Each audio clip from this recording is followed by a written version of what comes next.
So we're making, it's a quinoa salad. So if you've never used it before, this is quinoa. This is quinoa when it's cooked. It is a grain native to the Andes, so it's one of the staple foods, the Inca. So once it's in your nice big bowl, going to take some bell peppers. These have just been diced up. So here's a little thing on how to dice the bell pepper up. What you're gonna do is take a paring knife, I think this is better for this kind of job, and just cut the top off. Whack its head off like that. Twist it off. You have a seed cluster. And you can, oh, this will be my little trash bowl. Knock the seeds out, most of them will come out. It'll give you a cleaner cutting board. Then what you do is you cut the bottom of it off. And you can cut this off. Cut this up. Slice it once down the middle. Get like this. Open it up. You can kind of flatten it down, like breaking the spine of a book almost. And then just cut out the nasty white bits. Because the body actually can't digest those. The body can't digest this whole inner layer, but the white stuff doesn't taste as good. The other stuff just doesn't taste like anything. So if anyone ever thinks that like a pepper causes them to get a stomach ache, it's not the pepper, it's just the body can't digest this stuff. So you could literally take the whole top layer off and it probably wouldn't give you that same trouble. Okay. The next thing you want to do is you want to cut it down into a little manageable size. So I'm cutting it down like this. 3 little pieces. Just cut them one way. And then cut them the other way. So you get little squares. They're dicing it, I believe would be the word for it. So you get little bell pepper squares. So you're gonna add those in.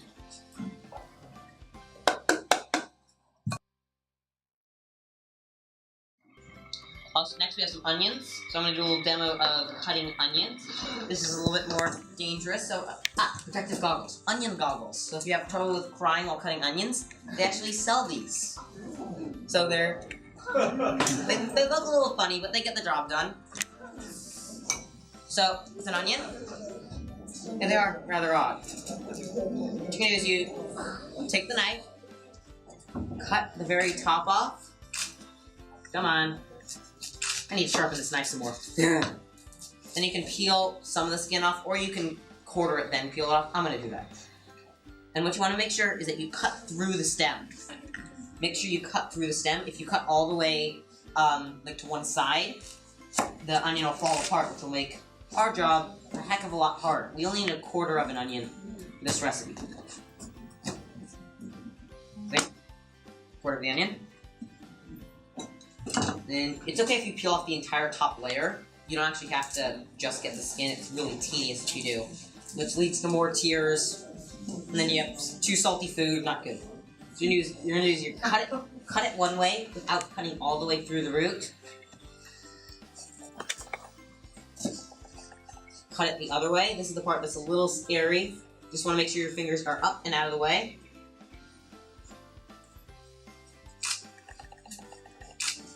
And then you can just slice through. And you get your little onion cubes. About the same size as the bell pepper. Okay, so we're gonna mix those in. Okay, remove the protective gear. Now we move on to jicama. This is another one of those foods that no one will ever know where it is in the grocery store because they have no idea how it's pronounced. It's spelled like jicama. Just like quinoa is spelled like quinoa, this is jicama. So we're just doing hard to pronounce things today. You can remember this one by quinoa. Just say it like that. The kids will love it. Just call it quinoa. They'll eat it also. So the jicama, it's kind of similar to the onion and how I'm going to do it. You can take the knife, and I found it actually helps to use a big wooden spoon, the kind that you might use for disciplining someone, to slice it down the middle. You can use it to kind of pound it through. This stuff's very, very starchy. It's a very hard. It's like if you've ever tried to cut a potato in half or a sweet potato, and you can barely get the knife through, this also works on that. And here we also only need 1/4 of a jicama. What you're gonna do next is cut off the top end, not the root end, this end, but the little top. So it's okay if you lose a little bit of the actual jicama, as long as you get all the nasty brown stuff off.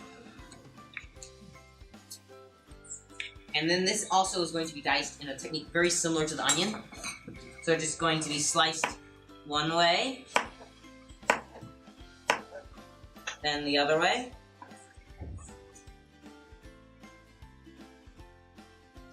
and you guessed it, the third way.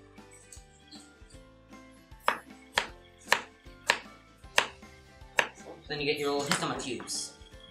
The jicama, it can be a little kind of starchy sometimes, so if it's really, almost feels like you're putting like cornstarch in your mouth if you eat it sometimes, then you just want to soak it in some water. We mix that all up with our spoons, or if you want to overdress this, a lot of it will be absorbed, and it's better if you let it sit overnight. Like the stuff that you'll be sampling later was made last night. Okay, so then we can add a little bit of salt and pepper.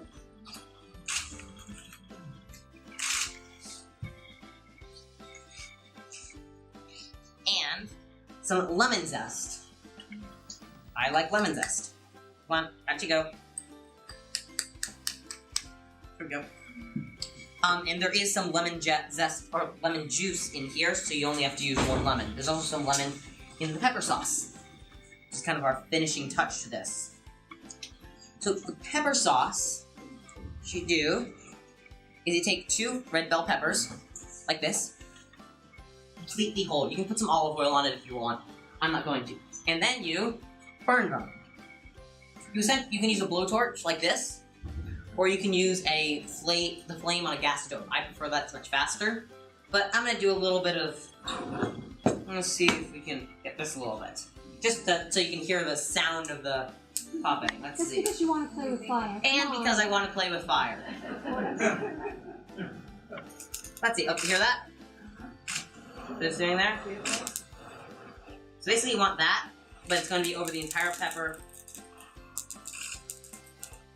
And you literally want it to be as black as if it came out of the ruins of Pompeii.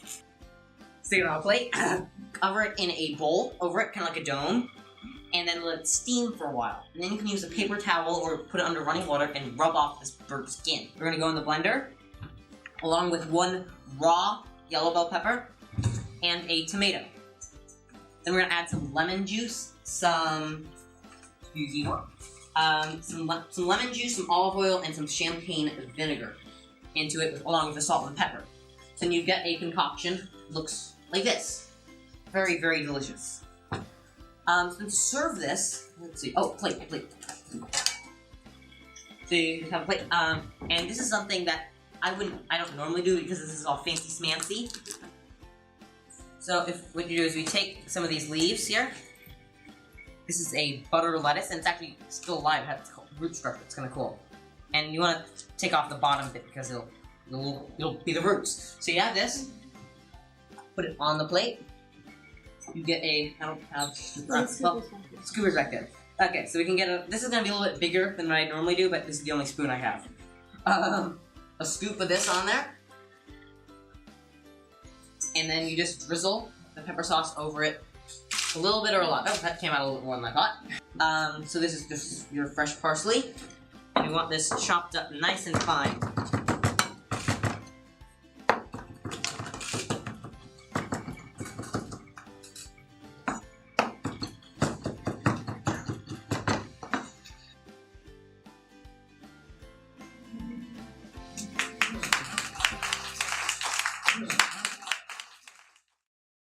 Yes?